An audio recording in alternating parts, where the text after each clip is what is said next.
안녕하십니까. 경희대 한의대 의사학교실의 김남일 교수입니다. 오늘은 동의보감의 양생음장론에 대해서 말씀드리겠습니다. 양생음장이라는 말은 원래 황전의 경이라는 책에 나와 있습니다. 우리 한의학의 고전이면서 한의학의 성경이라고 말하는 어떤 그런 의서라고 말씀드릴 수가 있죠. 그 책에 양생음장이라는 단어가 나오는데 그것을 허준 선생님께서는 동의보감에서 좀 색다르게 활용하고 계십니다. 양이 생겨나면 음이 자라난다. 다시 말해서 양을 생겨나게 하면 음이 자라나게 돼 있다. 다시 말해서 음을 보호하고자 할 때 양을 생겨나게 하는 그런 방법을 사용한다는 그런 뜻입니다. 다시 말해서 음과 양이라는 것이 완전히 별도로 있는 것이 아니라 상호 연관관계를 갖고 있다는 그런 뜻이 되겠죠. 그래서 이 말은 양을 생겨나게 해서 음기를 자라난다는 의미는 양이라는 것은 기라는 어떤 측면과 음이라는 것은 혈액이라는 측면, 그러니까 기와 혈의 관계를 가지고 구현되는 것으로 설명하고 있습니다. 그리고 이 말은 이 동의보감 내경편의 혈문에 나오는 어떤 그런 이야기에 속한다고 볼 수 있죠. 여기 양생음장이라는 말이 이렇게 나오고 있습니다. 그리고 혈의 기배라고 혈과 기가 서로 짝을 한다는 그런 얘기를 할 때 여기에 보면 선양후음이라는 얘기 나오죠. 양이 먼저 하고 음이 나중한다. 다시 말해서 양을 먼저 다스리면 음은 저절로 치료된다. 그런 뜻입니다. 그래서 여기 있는 그 내용들을 좀 이해하기 쉽게 그 내용을 중심으로 해서 제가 쓴 책 중심으로 해서 이거를 좀 요약해서 말씀드리면 그 혈과 기는 서로 짝을 이룬다는 것이죠. 기와 혈이라는 게 그것이 어느 정도 매칭이 돼야지만 인체의 어떤 생리적인 작용이 원활하게 이루어진다. 이런 뜻입니다. 그래서 하나는 혈이고 하나는 기인데 혈이라는 것은 바로 물과 같고 기라는 것은 바람과 같다라고 비유적으로 설명하고 있습니다. 기와 혈의 관계가 바람이 부니까 물이 흘러가는 것이 아니냐. 또 물이라는 것이 이제 중력이라는 것도 어찌 보면 기의 작용이라고 볼 수가 있죠.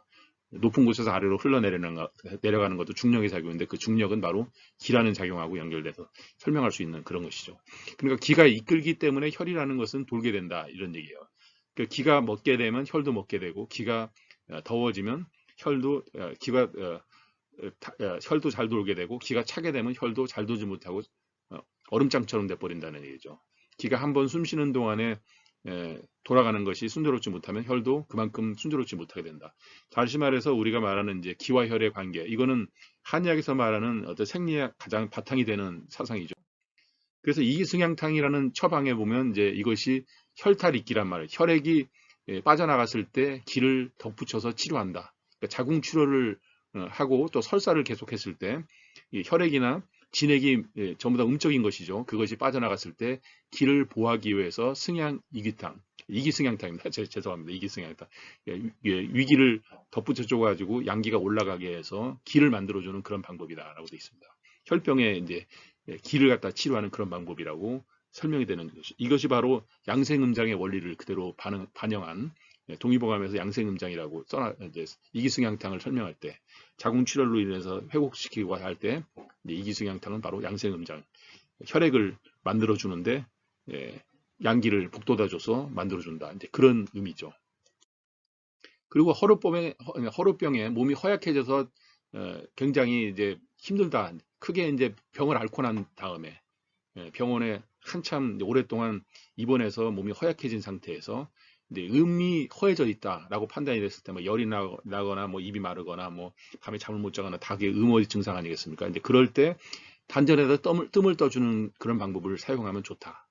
단전이라는 게 이제 관원혈이라서 배꼽 아래 삼촌 이렇게 배꼽 아래 있는 혈자리인데 그것이 이제 바로 뭐냐면 이제 거기에다가 뜸을 떠주는 거는 양을 공급하는 그런 행위라고 볼 수가 있는 그런 치료 방법이라고 말할 수 있는데 이것이 바로 뭐 양생음장, 양기를 북돋아줘서 음기를 자라나게 하는 그런 방법하고 연결된다라고 이렇게 설명되어 있습니다. 동의보감에 허루병의 친구법에 그렇게 써 있습니다. 그리고 이제 단기보혈탕 같은 경우에 이제 막 열이 나고 막 갈증이 나고 또 맥이 홍대하면서 허하게 나타납니다. 깊이 누르니까 맥이 전혀 잡히지 않는 이것은 바로 뭐냐면 혈어발열이라고 표현해요. 혈액이 허해서 열이 나타나는 것이다. 이런 뜻이죠. 혈액이라는 건 음이 아니겠습니까? 그러니까 음이 허해서 발열 나타나는 그런 증상인데 음이 허하니까 음을 보호해야 되는데 동의보감에서는 어떻게 되느냐면 이제 황기와 황기 5돈, 5전, 오전이라고 써놨는데 이제 한 4g 정도로 1전을 친다 그러면 한 20g 정도 되겠죠. 그다음에 당귀가 2전이니까 한 8g 정도. 이건 비율상으로 황기가 기를 보호해주는 약이고 당귀가 혈을 보호해주는 약인데 길을 보여주는 약이 월등하게 많죠. 이제 5대2가 되는 거 아니겠어요? 5대2. 그러니까 이건 길을 보여서 혀를 만들어서 발열을 치료하는 양생음장의 원리를 그대로 적용한 처방이라고 말씀드릴 수가 있습니다. 예, 감사합니다.